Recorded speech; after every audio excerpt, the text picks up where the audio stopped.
Good morning. I tell you, I have to get used to all of these microphones that are here. I'm not used to feeling this special. It is a great day in South Carolina and an even greater day to be on the campus of the HBCU that put the BC in HBCU, Benedict College. Home, oh, go ahead, please. That deserves a round of applause.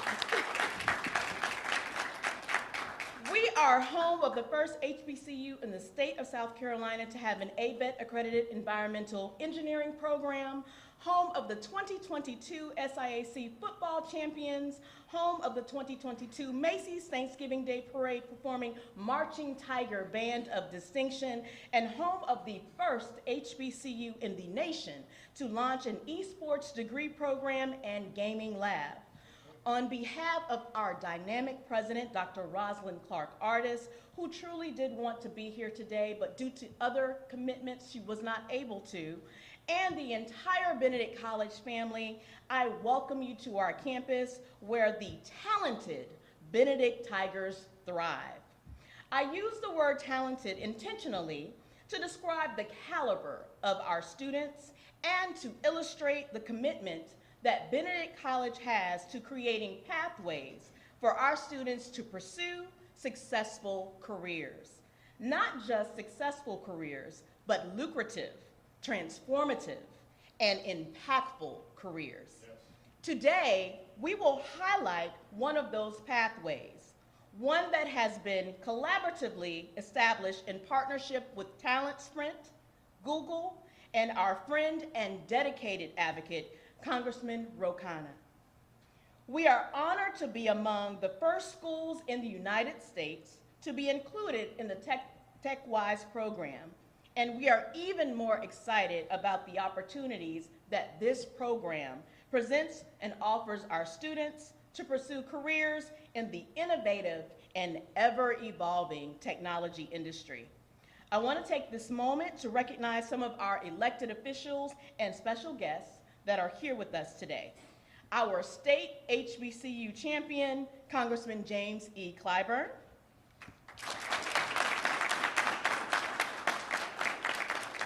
Our friend and fierce advocate, all the way from the West Coast, Congressman Rokana.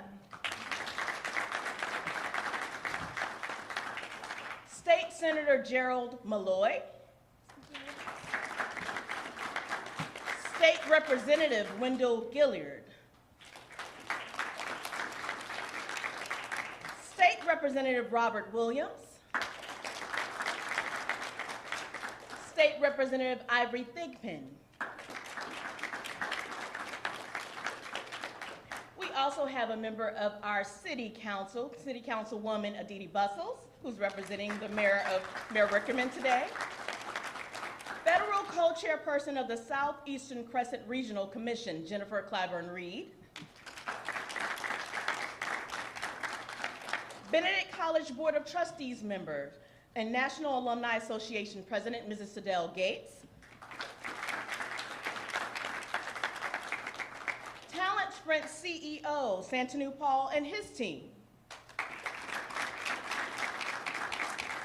Google Vice President, Shiv Venkataraman, I hope I pronounced that correctly, great. And other members of the Google team. Program lead, Don Quincy. And members of the TechWise team. And lastly, members of the Benedict College Executive Cabinet, faculty staff, and most importantly, our students. Thank you all for joining us today to help us support this important milestone and advancement forward to help build and increase minority representation in the technology industry. It is now my pleasure to bring to the podium a leader whose reputation for impacting positive change all across the nation, the state of South Carolina, and especially for our HBCUs, our friend and advocate, Congressman James E. Clyburn. Following Congressman Clyburn, Aditi Bustles will bring greetings from the City of Columbia. Thank you. Thank you very much, and thank you very much, Vice President Burgess. Thank you for your leadership and for your energy, excitement. Thank you very much. Dee Garner, Thank you very much for your leadership here as well. As many of you know, those of you who look in on our proceedings, maybe via C-SPAN or CNN, you know that we often refer to each other on the floor of the House as my good friend, when most times we don't mean it. But when I call Ro Connor my good friend, I really, really do mean it. He's been a close personal friend ever since he got to Congress. I knew him before he got there. And he has been a friend of HBCUs here in South Carolina. He represents that area known to all of us as Silicon Valley, but he brings that valley up to the hill every now and then, Capitol Hill, and it's good that he is bringing it here to South Carolina. And now, I have been put on the program to give remarks. Quite frankly, if justice were done, Jennifer would be here giving these remarks, because it was Jennifer, my daughter Jennifer, who connected Ro to this institution, and look at what it's gotten us. But Ro Connor has been a friend to other HBCUs as well. He brought Zoom to Orangeburg and connected them to Clyburn College. And there's an initiative taking place there. And I just want to say to him today, that's 2 out of 8. So, there's 6 more to go.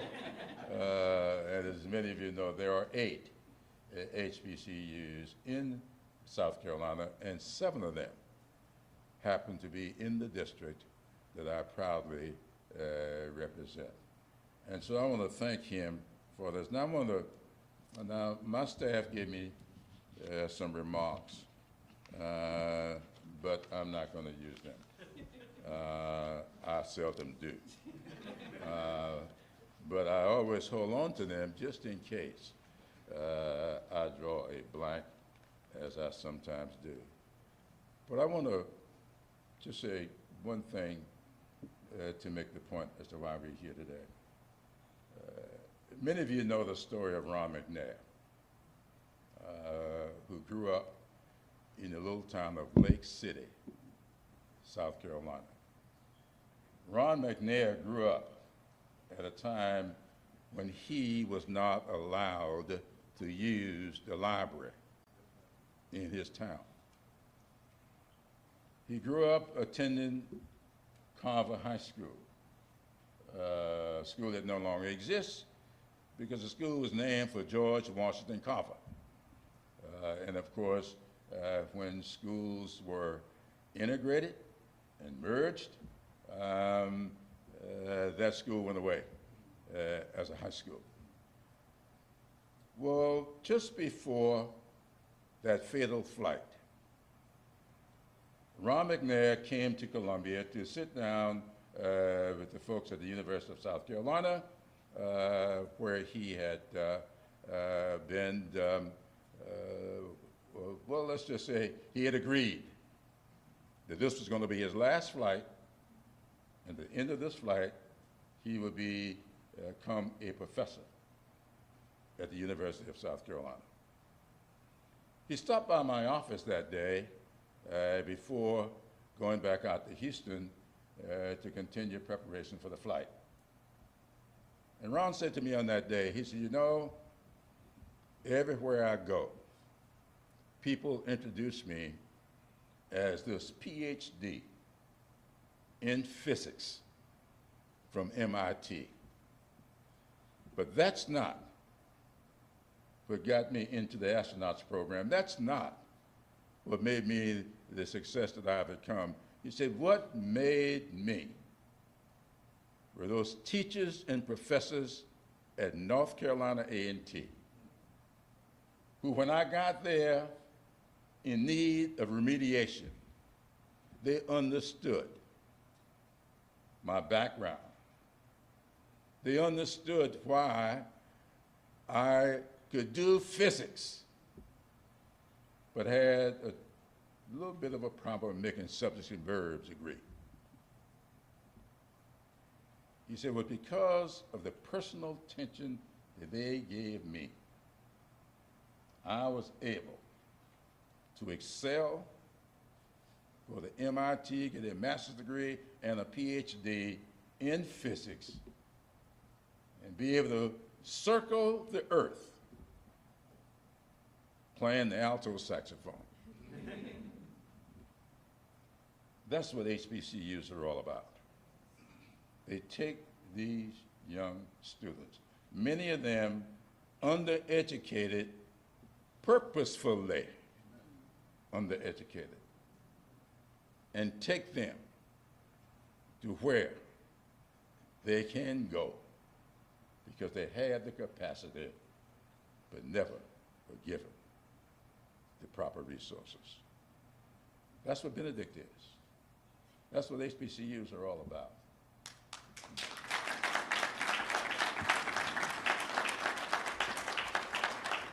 Ron came along at a much different time. We are at a different time today.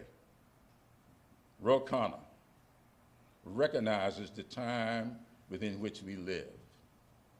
He recognizes that these same communities continue to exist, these same gifted young people continue to need proper support. And he has dedicated himself to doing it all over this country. Now, when I saw that this was a second tranche, and old Bennett Thompson had gotten Jackson State into the mix, because he's my close personal friend, I don't mind. But the third time around, I'm going to get another South Carolina school, and then another, until we get to 8. Thank you, Ro, for this, and thank you, Benedict, for all that you do. And now, Dean, oh no, you got some, oh yeah, the city's going to welcome. I'm off script, so I might stay off script. Good morning, everyone. I'm Dr. Aditi Bustles, and it is my honor to represent the City of Columbia. And on behalf of Mayor Rickaman, who sends his regards today, we are very grateful to have Congressman Ro Khanna and the Google team and all of our leaders to celebrate such a milestone in investing in our Black and brown youth in South Carolina. We have spent the last several months thinking about ways in which we can recruit and retain talent here in the capital city.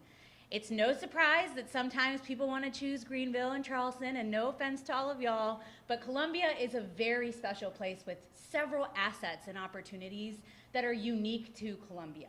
And this program is an example of that. And I truly believe that when we invest in our underserved communities, particularly our historically disadvantaged Black communities, in an equitable fashion, anything is possible. And so we are very, very excited to continue making sure that we are providing these opportunities to those that live in our city. We're looking forward to working with Congressman Clyburn and Congressman Khanna and finding future opportunities to continue to invest. And I want to remind all of you that, especially the students in the room, you all are the role model for the next generation. I spoke to a couple of fourth graders a few weeks ago, and not any of them were thinking about a STEM career or a tech career, because it's never been positioned as an option for them. So I hope that you will consider coming back after you're graduating and talk about why you chose to stay in tech and what opportunities that afforded you. That's the only way I truly believe that we will continue to grow the city, grow the state, and ensure that we remain a place that is extremely special and produces amazing talent. So thank you all for being here.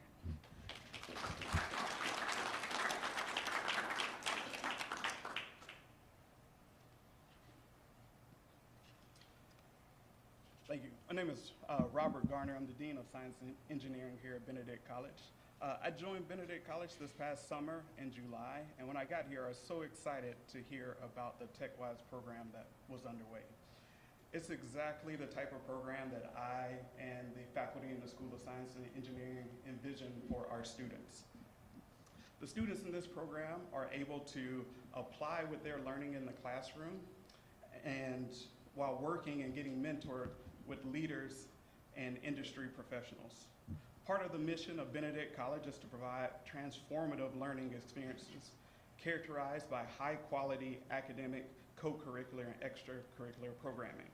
This is exactly what this program between Benedict College and Talent Sprint does. Our faculty who are leading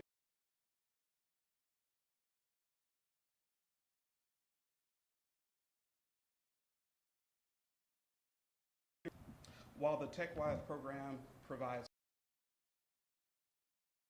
classroom. Through this, remarkable when they graduate. Benedict College was one of the first colleges the Congressman mentioned to be involved with the TechWise program. It launched students participating in the program. 18 of them will graduate this September, and another 7 will graduate the program September 2024. So let's take a minute and recognize the students. Can the TechWise students please stand?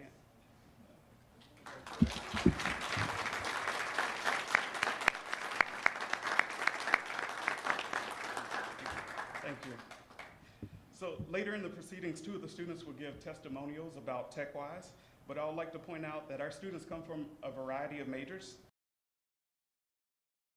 Computer engineering and cybersecurity lead the way, but we also have electrical engineers, biology majors, chemistry majors, as well as others. One of our TechWise students is Vanessa Tucker. She's going to graduate Benedict in a couple weeks with a degree in chemistry. All right, and when Wisconsin-Madison. Yeah. So I'm excited to see the ways that incorporating the software engineering background that she's getting in TechWise is going to lead to new discoveries and help her in her graduate career in medicinal chemistry.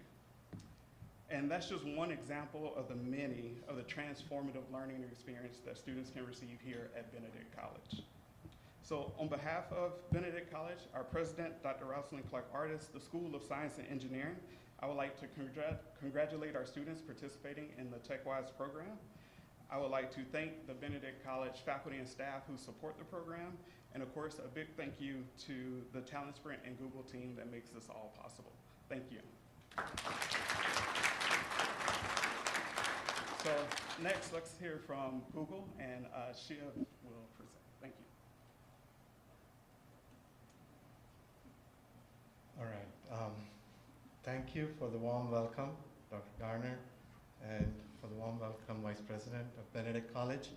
I'm really excited to be here, and on behalf of Google, really thank all the representatives who are here and the honorable guests at this esteemed institution. It's great to be here in Columbia. We arrived last night, and the vibrancy of the city was the first thing that we felt coming into Columbia. It's great to be here. And it was amazing to meet the students this morning who are part of this program. And at some point, I'm looking forward to all of you being at Google in one way or the other.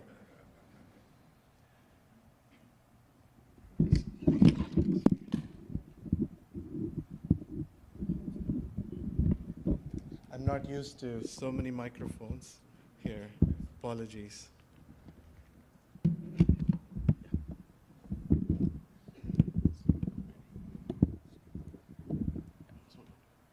All right. Google's mission is, let me put this down.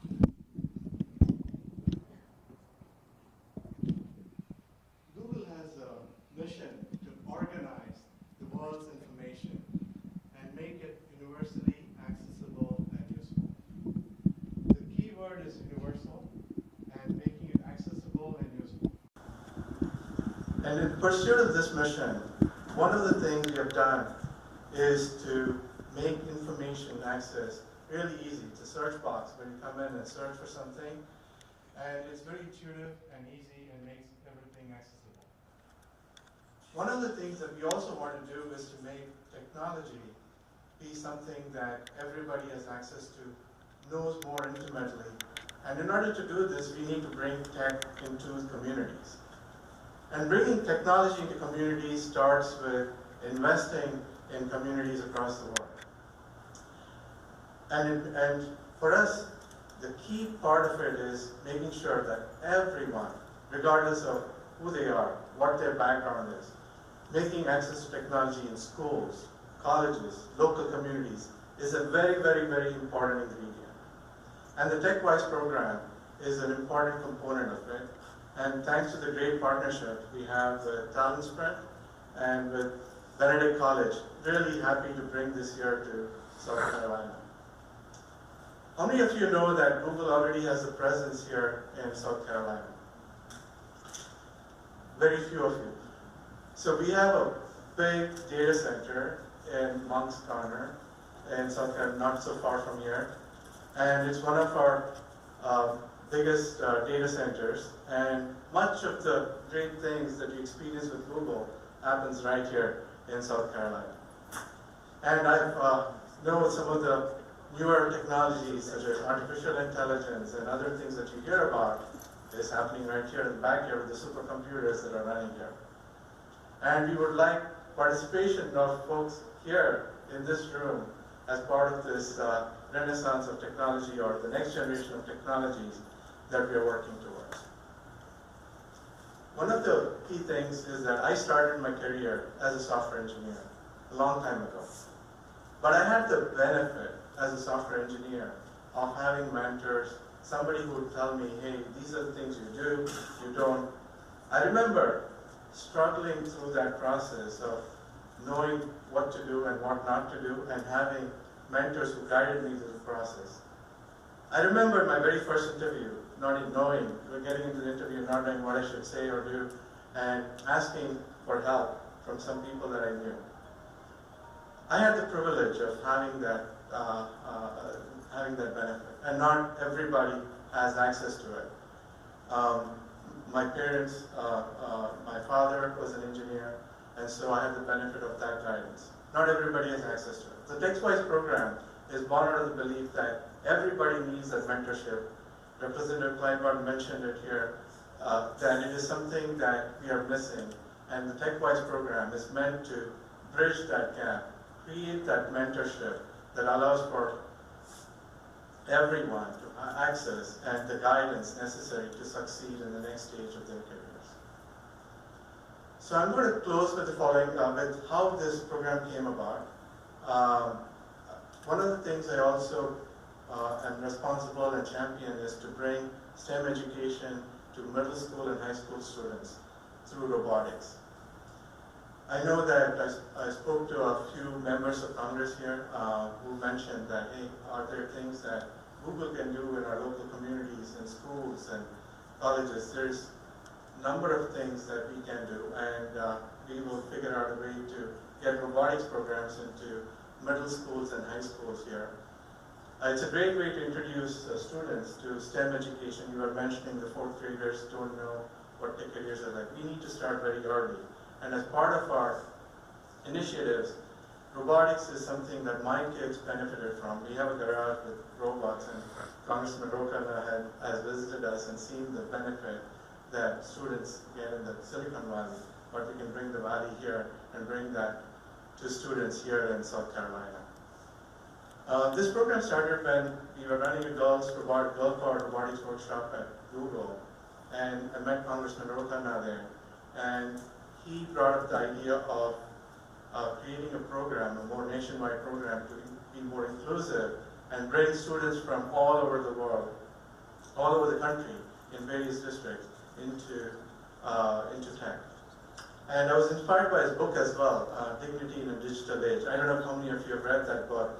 That book is an amazing call to action for how private sector and government can work together to make sure that we can bring technology into every corner of the country.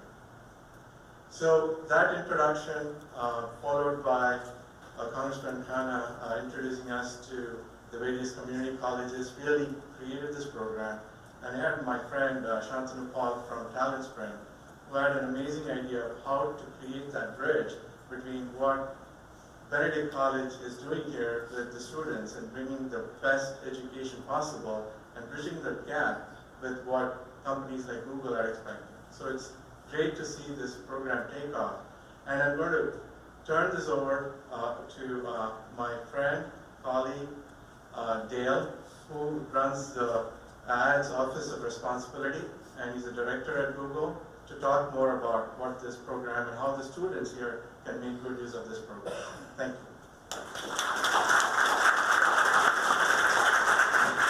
Benedict College, make some noise. How are you? This guy said it's really humble. He had like the world championships, the world champions in middle school and high school robotics in his garage. Yes. So when he's talking about it, it means power. I'm excited to be here to see you, see all these faces. Look at this crowded room. It's beautiful to watch. We're partnering with Benedict College and Talent Springs, and it's a program called TechWise. You got my, yes, now go back, one slide. You got to show my, my AI face up there in the world. Google is on a journey. We believe that everybody should have access, and especially the educators and the students, to build the future that you want to see. That is important. That is critical. That is power that we're speaking today. And if I want to introduce myself, I'm Dale Alsop. I think about inclusion from a people and a product perspective and regulatory compliance for Google's ad business. That is how Google makes the money. And if I would talk about my values, it is first my faith, it is then my family, and finally service. Those are my three core values. And service is a value of mine because an organization called Prep for Prep took a kid from Brooklyn in a red line district, similar to what was being spoken to by Congressman here, and gave me life-changing opportunities. The school that I got into cost more than my mother's salary. They sold into me. They changed the trajectory of my life. Service was critical there. And I saw that manifesting when I joined Google 16 years ago. What did I see? I saw great food. I saw incredible people. I saw a volleyball court in the middle of our campus and a basketball court where, I could work on my crossfit. I had it back in the day. So that's what I saw in a campus. That was incredible. But what I also saw was not many people that looked like me had discovered what I saw as a haven. And that meant that I needed to do something to make sure that message was broader.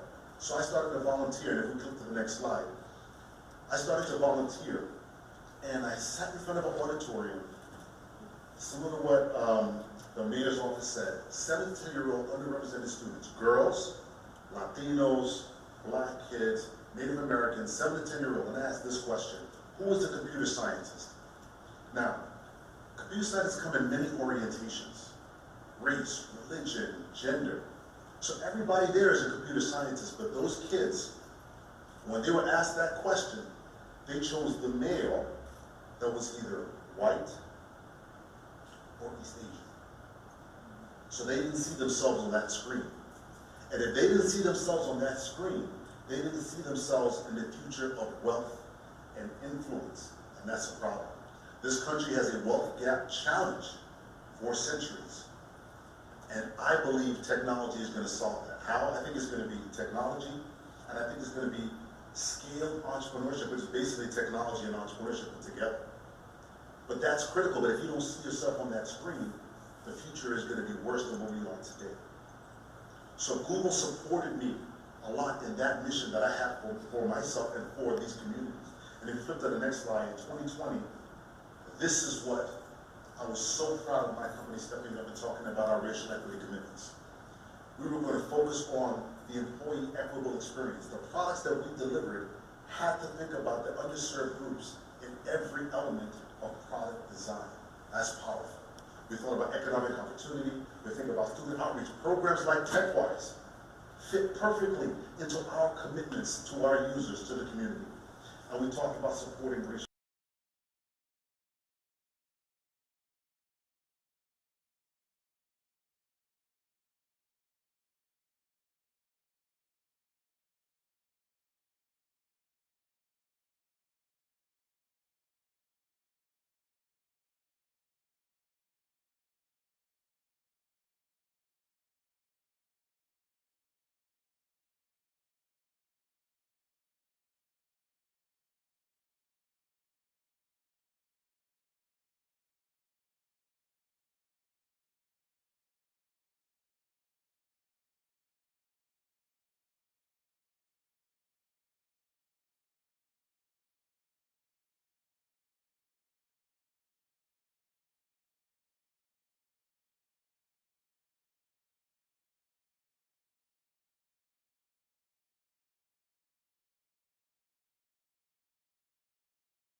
What does that mean? That's lived experiences. Your lived experience tied with technology builds magic. It uplifts you. It accelerates your trajectory, but not just your trajectory, the trajectory of the communities that you represent. What if the next survey, or Larry, or Bill Gates, is in this audience? That pulls up broad communities around you. That is powerful. That is how we close the wealth gap. That is why I'm excited about this program. And my man, Santanu Paul, the CEO of Talent Experience, is going to talk to you about how and why this importance is happening here. Santanu, thank you.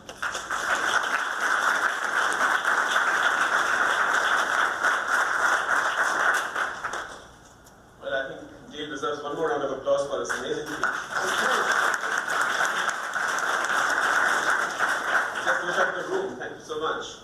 So I'm here to talk about why and how TechWise actually works. And we have a lovely large room here and distinguished members of Congress, a lot of people who are important to the community. And so I think I'll take a few moments, if that's okay with you, to talk about how the program is organized, where it's running, and how we're deriving the benefits. So this program runs across, at this point in time, it's just a year old. It's running across 8 academic institutions, which are listed here. 4 of them are community colleges, 4 are degree colleges, undergraduate. The first cohort started in 2022, a year ago, and we have some amazing students here who will speak after me, and I'm sure we'll hear from their experience with the program, how it has been for them. And then cohort 2 started recently, and that's just about a few weeks into the program. If you look at the nature of this program, it's kind of unique in the sense that it brings together a lot of things that you don't really expect to see in a sort of academic setting. For example, of course, it has live online instructions. It runs a virtual class. It's not a physical classroom. It's a virtual classroom that runs across the country. And students from various institutions, all the 8 examples I gave, the students come together and learn in real time in a virtual space. So it's like a classroom in the sense at the same time, but it's not the same place. It's people all over the country together. It's experiential learning. It's learning by doing. And I'll talk more about that in a minute. It's learning with friends, learning with peers, learning with other students who are around you, and who you can work with physically around you and perhaps even in other parts of the country. So you learn from each other. It teaches you professionalism in the sense that it helps you kind of prepare for interviews, write your resumes, make your resume LinkedIn compatible, and all of the good stuff that you need today to be visible and express and manifest your presence in the professional world. Very important part of this program is Google mentoring. I think it's an incredible investment from Google, apart from the financial investments Google is making in this program, that Google has signed, and I thank Shiv for this incredible idea from the very beginning, that we should have a Google engineer who's successful in Google assigned to each student who's in this program as a mentor right through the program. So apart from the academic learning that the students are going through, they're also going to go through this incredible hands-on personal mentoring from somebody who's been successful before them. So if you look at what Dale just talked about, if you have a bunch of people like Dale and Google, each mentoring 1 or 2 students each from TechWise, which is what's happening, that is kind of going to create impact well beyond what training itself can do. And of course, career services, where we talk about how we will actually forward connect you to industry and the students who go to this program should have additional opportunities in Silicon Valley and other parts of the country in really high-end technology opportunities, and that's going to be the differentiator of this program. I want to spend a few minutes talking about why this program is different. Congressman Rokhanna, who's asked amazing questions in most settings I've seen, he asked this question that there's so many programs that have happened in this area in terms of coding boot camps and colleges in this country for many years. So why is it that TechWise is actually working? Because he's been going around meeting students, and he asked me this question, then why does this program actually work? What's different about it? So I'm trying to answer that question here. There are three major pillars that I want to highlight. The first part of TechWise is we teach students the art of learning to learn. So think about this, right? If I teach you, as a teacher, if I teach a student how to write programs in Python, or a language called Python, or a language like Java, I will teach you technology X or Y. The day the technology X or Y becomes obsolete, you kind of have to worry about what do I learn next. But if we teach you instead the art of learning to learn, then you can pick up the next thing that comes along, and you now have a discipline of how to pick up a new technology quickly. So learning to learn is one of the major fundamental building blocks of this program. And I think students will, I'm sure, certify this statement that, very often the student goes to the instructor in TechWise and says, I have a question, what's the answer to this question? It's almost inevitably, I can guarantee you, the instructor will say, I don't know the answer, go find out, right? Which means, what they're telling you is they're nudging you towards finding the answers. And they might tell you, like, go read that document, or go read that book, or go look up this website. Or in fact, do some research and come back and tell us how to answer this question, right? So what you learn through that process, you build the muscles of going and figuring things out in a structured way. So we nudge you to find the answers. Now after you do that a few times, you realize that there's no point asking the instructor a question because I can find it out myself. And that confidence that you build of learning to learn is perhaps the most fundamental human capability of all. I mean, in the modern era of competence, I think that is the competence that survives. That's transferable across technology, across industry, across multiple generations of technology changes. The second pillar is learning by doing. And this is my favorite one, right? I mean, I always talk about, has anybody ever become a good swimmer by sitting in a classroom? Or listen to a great lecture? Can you say that, I became a great violinist because I attended some amazing lectures? You cannot. So certain things are skills, they're crafts. It's like learning a new craft. And when you're a craftsman or a craftswoman, you have to go out and do things. You have to solve problems. Problems might be simple on day one, but as time goes on, you're getting bigger and bigger and more complex problems. Sometimes you do them alone, sometimes you do them with teams, with your peers, with your friends. But inevitably, the task of learning a skill is about learning by doing. We call this experiential learning. So I will say that, there's no such thing as learning to be a great programmer by listening to great lectures. A great programmer cannot actually make you a programmer by lecturing. They have to give you problems. And therefore, one philosophy you have in this program, which the head lead instructor, Shifu, who some of you know very well as students, he always says that, the more we lecture, the less they will learn. So therefore, do not over-lecture your students. Give them problems to solve. And the last part, of course, is very important, learning without fear of failure. I think fear of failure is a very critical part of every person. Even the most privileged people have that. I'm sure if you think of it from the perspective of saying that, hey, do we have imposter syndrome? Of course we have imposter syndrome because we all feel, especially in complex situations, we feel like we don't belong here. I'm sure we feel, I'm sure a lot of people in Google who work there believe that, oh my God, do I really belong here? Am I good enough to be here? So this danger of thinking about sort of second-guessing yourself and trying to sort of have the self-doubt that says, am I good enough? I think this fear of failure can be quite, it can create paralysis in terms of learning. So what we try to do in this program in TechWise, we try not to make failure a part of the process. We try to make success a part of the process, which means if you actually have an incomplete submission for a particular assignment, you're still encouraged to go ahead and submit. You will not be graded harshly. You can actually go back and sort of look at the answer, go back and resubmit. So once you start this idea that you can submit, resubmit, and modify your submissions and keep getting better with every iteration, you build the confidence over time that, failure is not such a big deal because we can fail, we can learn, and we can recover. And that is another important learning that this program gives.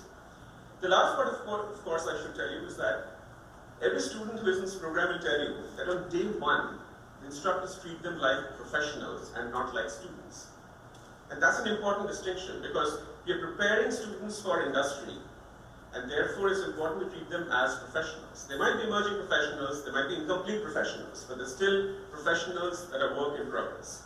So therefore we treat them as professionals from day one, right? So that's really important because that creates the whole culture that we too can make it, and that's what we're trying to inculcate from day one. I'll end my comments with a little story, and I hope that kind of gives you a philosophy of how this particular program thinks about teaching and learning, right? So ancient story of a bunch of teachers in China back a few centuries ago, going to this famous Chinese philosopher, right, and asking this question, what should be the disposition of a good teacher, right? And the philosopher says, when the good teacher's job is done, the student must say, I did it myself, right? And that's exactly what we're trying to do. We're trying to make people learn by themselves, and this whole system is actually designed to create that culture of learning by yourself. Thank you very much.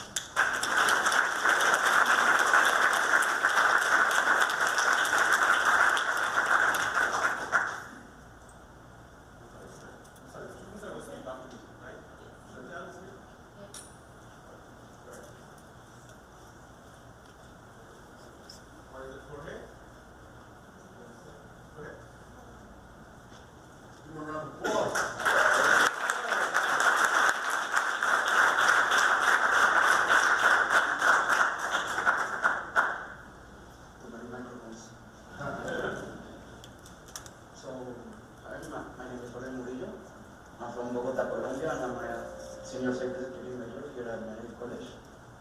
I heard about TechWise from my academic advisor, Dr. Rosado, and the program director, Dr. Gira, who I thank for encouraging me to apply. My experience at TechWise has been very good because it's a complete program where we learn coding, but we also get a complete guidance from instructors, program managers, and our Google mentor. At first, I was scared because there were things that I thought I wasn't capable enough to achieve. But by the time passed, I was wrong. And also, for example, before coming to TechWise, I didn't like at all working in groups.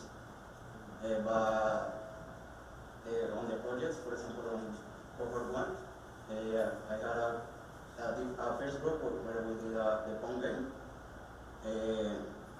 And the last project was a web application which called FitHub, where it's about a fitness app. And I met incredible people right here, and also from other colleges who told me that it's okay to ask for help when it's needed. And also from them I learned about responsibility, not only for myself but also with my teammates on the group, which I knew I couldn't let them down with my responsibilities that I was assigned.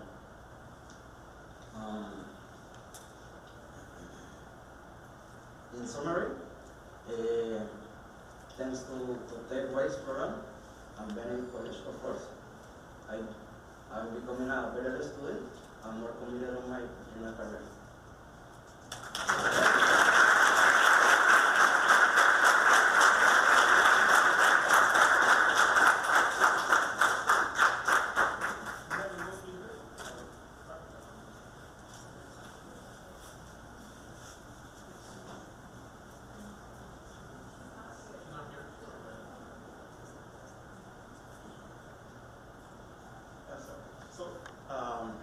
Chantel had a medical situation yesterday evening, so she wasn't able to make it. So I hear she's doing well, and we hope that she gets well soon. And next we have Congressman O'Connell.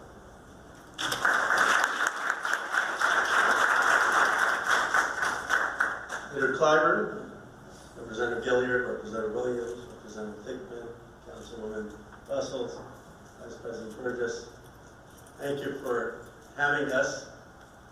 You know, Leader Clyburn was kind enough to describe me as a good friend. And I got to be honest with you, I've never thought of Leader Clyburn as a friend because friendship implies equality. And I have always thought of myself as someone in the depth of Leader Clyburn. There are two people, and I say this completely sincerely, that I've been in Congress 7 years. There are two people who I've had unconditional admiration for. And probably most of my colleagues on both sides of the aisle would agree. One was the late John Lewis, and the other is Leader Jim Clyburn. And there's another.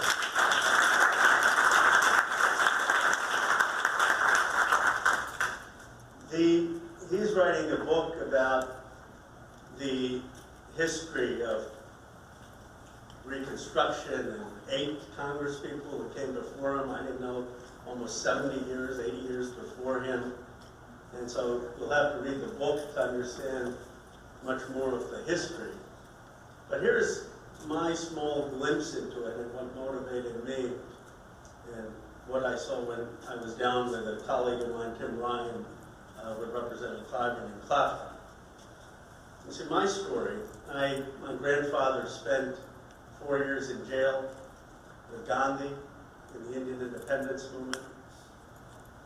That, in part, inspired Reverend James Lawson, who's still alive, who came back to the United States and taught some of Gandhi's teachings to the late John Lewis, to Dr. King.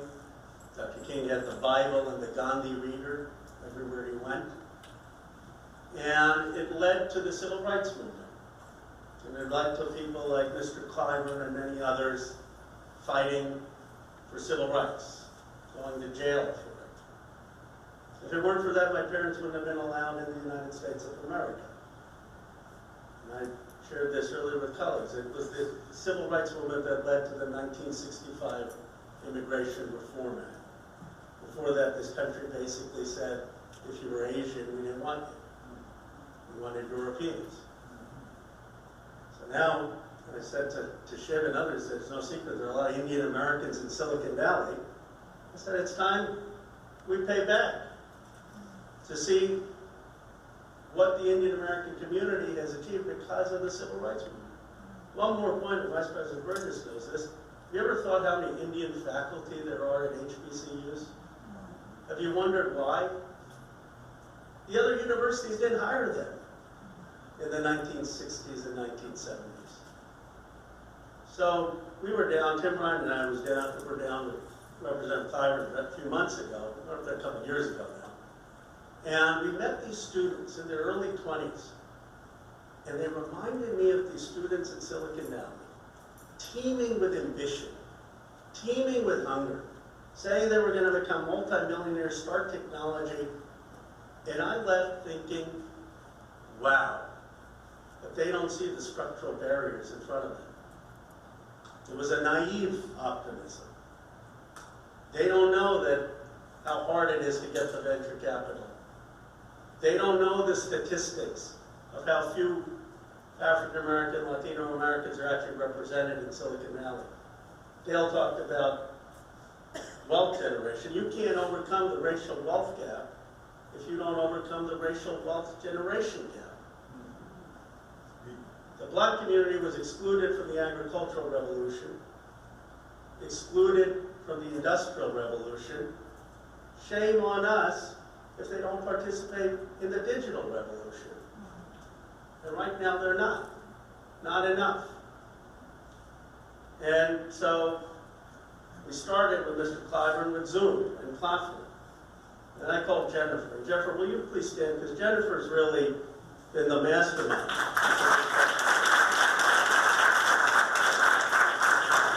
And I said to Jennifer, Jennifer, where can we make this work? Because when you're starting out, you want to pick something that's going to work. And you know, the Shiv and some of their numbers folks, they want to do good, but they want to make sure that it's going to work. And Jennifer called the president at Benedict. We had a long conversation. She said, this is the place the program's going to work. And I knew if Jennifer was going to vouch for it, I didn't need to know anything else. I didn't know all the history of Benedict. I've got to be honest. I'm a California, Pennsylvania person. But she said, no, this is the place you've got to do it. And we connected Google, and Benedict has just been extraordinary. And the students have been extraordinary. And it has been wonderful to see this being a model for the country. I'll end with a couple reflections. Leader Clyburn said, let's get it into all 8 South Carolina HBCUs. I want to suggest one better.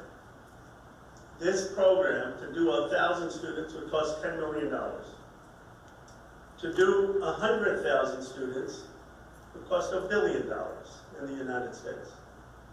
There are going to be 25 million digital jobs, 12 million more digital jobs in the United States of America by 2025. They're going to be in manufacturing and retail and almost everything. You're telling me we can't find $1 billion and we spend $900 billion on defense to make sure that every person in this country starts to have economic empowerment, economic opportunity, job creation opportunities. Some of you are going to start businesses. You may not be Steve Jobs, but maybe you will, Larry Elder, you know, or Larry Page, or Sergey, but you don't need to be. What if you just started a business that was a couple $1 million bucks? Think about how that would transform this community, this state. With this, we're coming, you know, this is not just a program for Black Americans, Latino Americans. We're coming from Allegheny, Pennsylvania. Rural Pennsylvania community, the person who benefited the most was a trans woman and spoke beautifully, a student coming from a rural white community in Iowa. And Jorge talked about the teams. Here's what I love about this, and I'll end on this note. At a time where the country's so divided, folks in this program, African American in the South, are on a team with someone in Allegheny, Pennsylvania, on a team with Asian Americans in Silicon Valley. This is about bringing this country together to build that multiracial democracy. It may not be the current folks in Congress, it's going to be your generation doing these things that builds that. Thank you very much.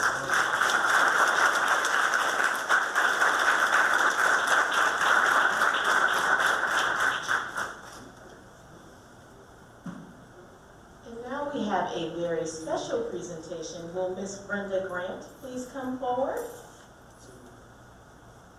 And this is a surprise.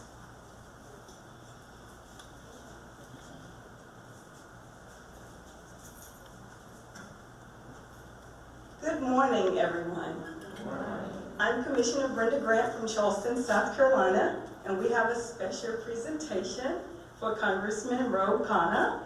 But first of all, I would like to bring up South Carolina State Representative Wendell Gilliard and South Carolina State Rep Robert Williams.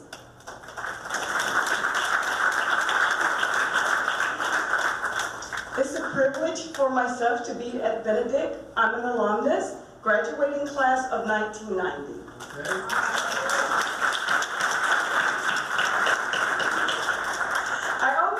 Young kids, and they laugh, you know, back in the day, I didn't actually have this opportunity. Benedict gave me a great opportunity to let me into a great career. But I tell my kids now, with the new population and what we have out here as far as what they're offering, take it. I mean, it's very imperative that you grasp and grab what's being offered. I like to tell them, you know, this day and time, we make the cookie dough, we roll it, we cut it out, we put it in the oven. Guys, just take it out. Take it out, is what I tell them. And with that said, if you would please come up, Congressman Roe Conner.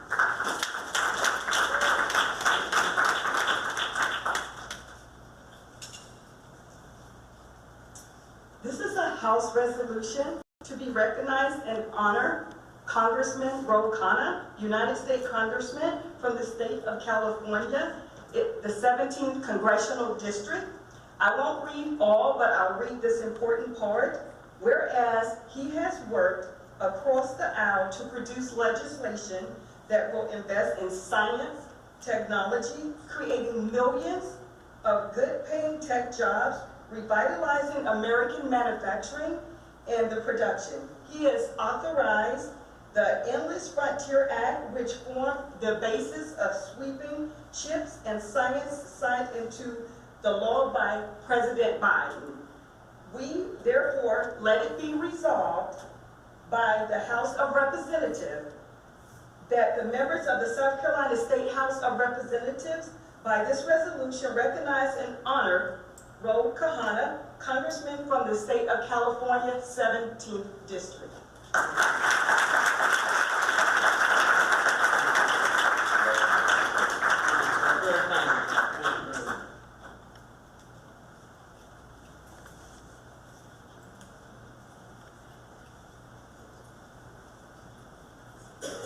So I think there's only one thing to really say, and that is thank you. Thank you for this investment of time. Thank you for the investment in our students. Thank you for thinking progressively, thoughtfully about innovation and about what that means for the future of not just the state of South Carolina, the nation, and the world, and for being inclusive, because that is what has been missing from this equation.